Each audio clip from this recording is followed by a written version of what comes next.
हाँ जी दोस्तों, अब very good morning, good evening, good afternoon. अब जब भी इस वीडियो को देख रहे होंगे दोस्तों, स्वागत है आप सब लोगों का एक नए वीडियो में। उम्मीद करता हूँ आप सब बहुत अच्छे होंगे दोस्तों, मैं भी बहुत अच्छा हूँ। दोस्तों जैसा कि आप सब जानते हैं, आज सीएमए इंटर और फाइनल का रिजल्ट आया। रिजल्ट तो बहुत अच्छा आया है। सबसे पहले मैं उन लोगों को बधाई देना चाहता हूँ जिन्होंने सीएमए इंटर ग्रुप 1 या ग्रुप 2 या दोनों ग्रुप या सीएमए फाइनल का ग्रुप 3 या ग्रुप 4 जो भी क्लियर किया, आपको बहुत बहुत बधाई हो दोस्तों। आप अपनी सीएमए की जर्नी में एक कदम आगे बढ़ गए। बट ये वीडियो उन सारे स्टूडेंट्स के लिए नहीं है जो कुछ ना कुछ क्लियर किए। ये वीडियो उन सारे स्टूडेंट्स के लिए जो अनफॉर्चुनेटली इस अटेम्प्ट में क्लियर नहीं कर पाए। जैसे कि मैं देख पा रहा हूं, ग्रुप 1 अगर 24.59 स्टूडेंट्स ने क्लियर किया तो 75% स्टूडेंट ऐसे जिन्होंने क्लियर नहीं किया। ग्रुप 1 68% स्टूडेंट ने क्लियर नहीं किया। उन लोगों के लिए वीडियो है दोस्तों। सबसे पहले तो मैं आपको बताना चाहता हूं, मैं आपको यहाँ पे ये कुछ बोलने नहीं आया हूं कि सर आपको अपनी गलतियां फिगर आउट करनी पड़ेगी, आप देखो आपकी कहाँ कमी थी, आपने पढ़ाई की थी कि नहीं की थी। रिजल्ट आ चुका है, बीती बातों को हम त्याग देते हैं। मेरा पॉइंट बड़ा क्लियर है, आप इस समय क्या कर सकते हो। मुझे पता है आपके दिमाग में बहुत सारी चीजें आ रही होगी। रिजल्ट तो बहुत अच्छा आया, मैं ही क्यों, मेरे साथ ही हमेशा ऐसा क्यों होता है। मेहनत तो मैंने भी की थी, अपने दोस्त से बढ़ चढ़कर मेहनत की थी, बट मैं क्यों फेल हो गया। उससे ज्यादा मेहनत की थी मैंने तो। ये सारे बच्चों से जब मैं बात कर रहा था ना, यही मेरे को सुनने को मिला कि सर मैं क्या करूं, अब मैं तो फंस गया हूं, मैं कोई दूसरे कोर्स में स्विच करूं, और अगर मैं कोई यही करना है सीएमए का तो इसके आगे मैं क्या करूं। तो दोस्तों मैं ना आपको ये नहीं बोलूंगा कि आप फिगर आउट करो कि आपने कहां गलती की थी। मैंने एक नटशेल पे चीजें निकाल के लाई है कि आपकी कहां कहां कमी हो सकती है, और आज से, अभी से, या जितनी जल्दी आप चीजों को एक्सेप्ट करके आगे बढ़ेंगे उतना ज्यादा अच्छा रहेगा। मुझे पता है अभी जख्म ताजा ताजा है, इतनी जल्दी आप इसको ओवरकम नहीं कर पाएंगे। मेरे को ये समझ में आता है बहुत, क्योंकि इस फेज से मैं भी निकला हूं। जब मैं भी अपने प्रोफेशनल एग्जाम दे रहा था दोस्तों, तो मेरे साथ भी ये चीज होती थी। बुक खोलने का मन ही नहीं करता था यार, कि यार इतनी मेहनत करके मैंने सारी चीज पढ़ाई की थी, मेरा पेपर अच्छा गया था, रिजल्ट इतना अच्छा है, मैं ही क्यों। मेरी हिम्मत ही नहीं होती थी उस बुक को वापस खोलने की। बट दोस्तों ये प्रोफेशनल एग्जाम है दोस्तों, और ये लाइफ का पार्ट एंड पार्सल है।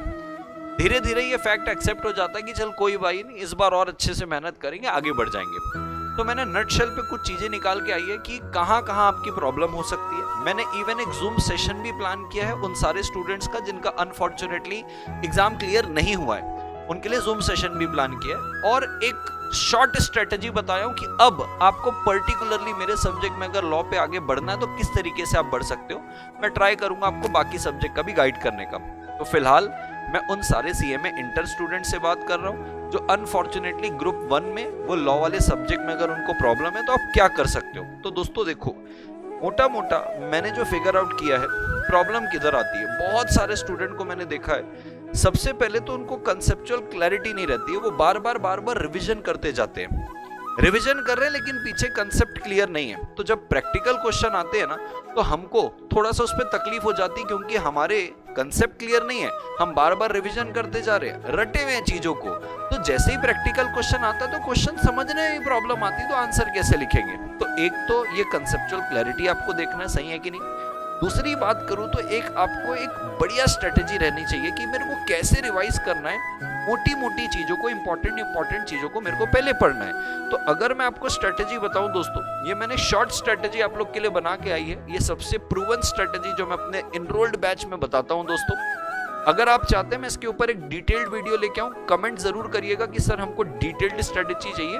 मैं आपको 2 से 4 दिन में डिटेल्ड स्ट्रेटेजी दे दूंगा। तो दोस्तों देखो क्या होता है। सबसे पहले आपका जो मॉड्यूल 12.1 है आपके लॉ वाले पेपर का, उसमें आपको चैप्टर 1 और चैप्टर 2 करना है, दैट इज प्रीलिमिनरी, या इजी में बोलूं तो सेक्शन 1 से लेके सेक्शन 22 तक।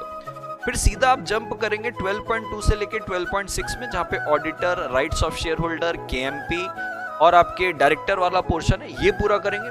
फिर आपको इंडियन कॉन्ट्रैक्ट एक्ट करना और एथिक्स करना है। ट्रस्ट में दोस्तों, आप पिछले पास्ट पेपर उठा के देख लीजिएगा, 50 से 60 मार्क्स की तैयारी तो आपकी यहीं पे हो जाती है। रिमेनिंग जो 40 से 50 मार्क्स का आपका बचता है दोस्तों, तो ये आप remaining corporate law, industrial law और यहाँ कर सकते हो स्विच करते हुए, कि कभी इंडस्ट्रियल कर लिया, कभी कमर्शियल कर लिया, कभी कॉर्पोरेट कर लिया, ताकि मोनोटोनस ना हो जाए एक ही प्रकार का लॉ पढ़ते हुए। आपको डिटेल स्ट्रेटेजी चाहिए, कमेंट जरूर करना, मैं ले आऊंगा। इसके बाद दोस्तों मैं अगर बात करूं रिवीजन की, तो आपको रिवीजन भी इसी सीक्वेंस में करना होता है कि भैया हाँ, इस तरीके से अगर मैं रिवीजन करता हूं इसी ऑर्डर में तो मेरी चीजें बन जाएगी। अब लास्ट में आता है दोस्तों राइटिंग प्रैक्टिस। जब आपकी ये सारी चीजें हो जाती है तब राइटिंग प्रैक्टिस होता है। तो ट्रस्ट में दोस्तों, अगर आप ये सीक्वेंस फॉलो करोगे ना, इस बार आपका एग्जाम पक्का क्लियर होगा। विश्वास रखिए अपने ऊपर। एक मैं जूम सेशन आप लोगों के लिए प्लान कर रहा हूं दोस्तों। अगर आप अनफॉर्चुनेटली इस बार नहीं क्लियर कर पाए हैं, डिस्क्रिप्शन में गूगल फॉर्म दिया हुआ है, आप उस गूगल फॉर्म को फिल करें।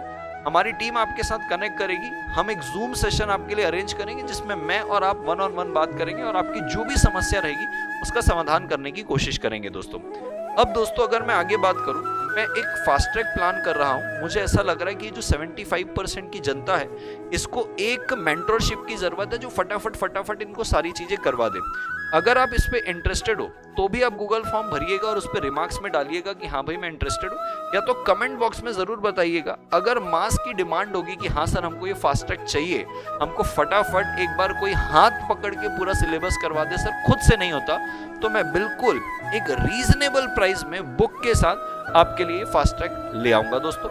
जाते जाते मैं इतना ही कहना चाहता हूँ, आज के दिन कोई डिसीजन मत लीजिएगा, जख्म गहरा है। बस इतना ही एडवाइस करना चाहूंगा क्योंकि मैं भी इस फेज से गया हुआ हूं। जितनी जल्दी आप इस चीज को एक्सेप्ट करेंगे दोस्तों, उतना जल्दी आप अपनी जर्नी में आगे बढ़ेंगे। सो दोस्तों जाते जाते कमेंट करते हुए जाइएगा कि इस जून 26 में मैं या तो अपना सीएमए इंटर का ग्रुप 1 या तो ग्रुप 2 या तो बोथ ग्रुप क्लियर करके अपनी सीएमए की जर्नी में आगे बढ़ूंगा। That's all from my side दोस्तों। टेक केयर, बाय बाय, मिलते हैं अगले वीडियो में।